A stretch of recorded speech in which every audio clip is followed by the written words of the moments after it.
Welcome to 2026, guys. Before we hop into this episode, let's hear a couple words from Miss Branham. Hey, Norris Owls. This is Miss Branham. I hope you had a great Christmas, and we are going to have a fabulous 2026. So happy New Year.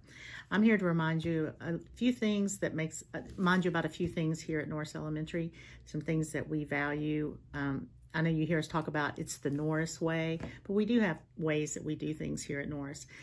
We focus a lot on certainly good attendance, great attendance. You know, we're not teaching school at your house. We need you here at school if you're going to learn. So we really need you to come to school on time, ready to learn every day. That means you've had a good night's sleep. Any homework is finished, you're ready to learn. The other thing that we really value is great behavior. And we do the golden rule, treat others like you would like to be treated. We're always working to be kind, to help one another. This school is known for their kindness and generosity. Just our collection for the good neighbors, for the food drive. Norris Elementary always brings in the most food for the Norris food pantry. So that is so impressive. Another thing that I want to remind you of is our academically, we're always trying to do our best. Your teacher's job is to help you learn. So if you're having trouble, go to your teacher and get that help. Or go to some adult, go to your parents and say, hey, I need a little extra help. So they'll get in touch with us. So we want to give you all the support and all the things that can help you be a better student. I guess the last two things I would want to talk about is we're always going to be safe here at Norris.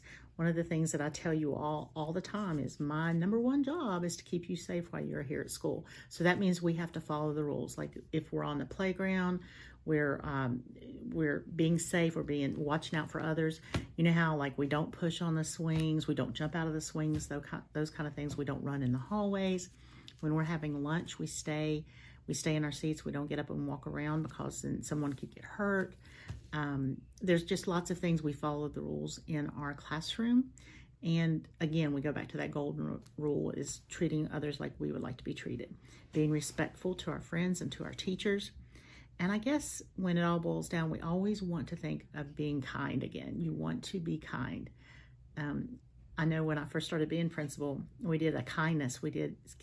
Everybody would write down all their kind things that they would do. And we wrapped a chain of all the pages. There were hearts, and we wrapped all those around the building. And it was so neat about everything. Maybe we could do that again at Valentine's Day. I think that was pretty cool because we had such a long line of kind things that we did.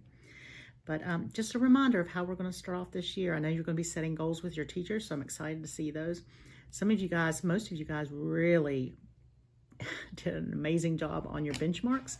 So I can't wait to have those discussions. And we're just going to have a fabulous 2026. Thank you for being at Norris Elementary. Welcome to Norris News. I am Avery M. And I'm Jackson. Happy New Year to everyone. First in this episode, we are going to head over to Logan and Sully to hear some fun facts about New Year's celebrations and resolutions. Did you know that the practice of a New Year's resolution dates back to ancient Babylonia around 2000 BC?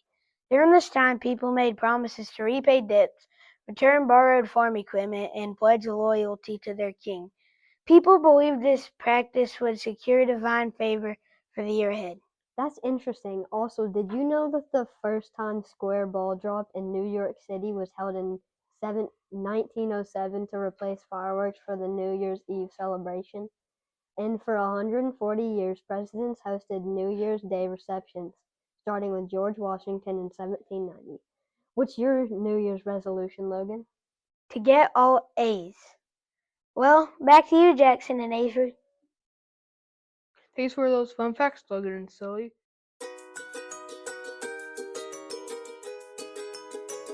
We're going to share some awesome student-to-student shout-outs from 4th grade.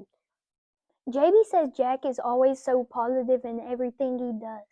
Caroline says that Joey always helps me pick up my things and remembers my things when we are switching classes.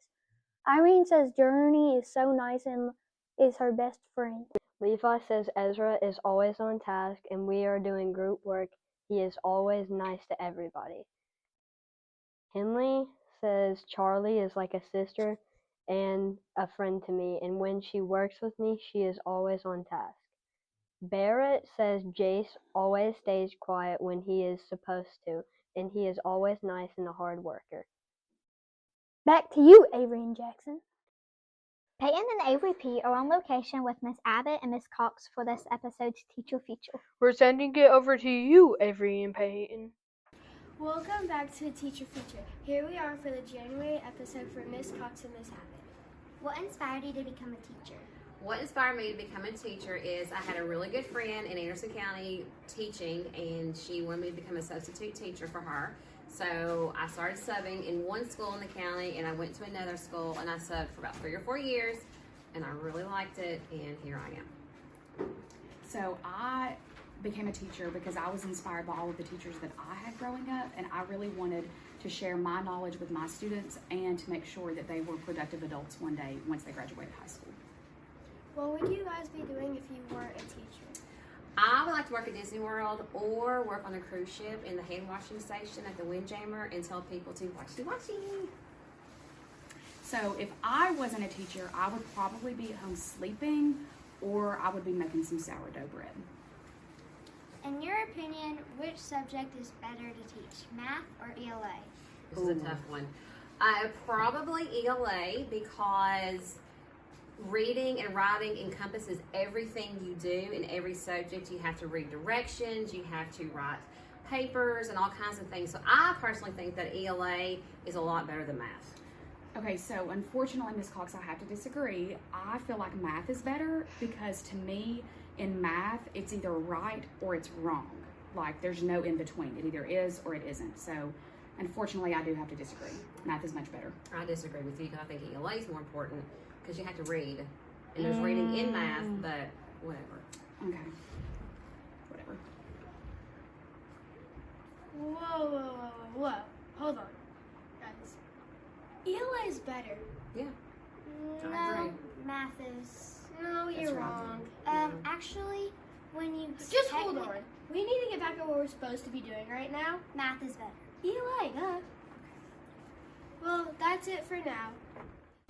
Now let's say our favorite thing to say before we end this. 6, 7. 42. 8, 9. Thanks. We sure do love Miss Abbott and Miss Cox. Don't we, Jackson? We sure do. Hey, Avery, can I tell you a joke? Sure. Why don't fish play basketball? I don't know. Why don't fish play basketball? Because they are afraid of the net. That's a good one, Jackson. High five. That's it for today's episode of Norris News. We'll see y'all next time. Bye.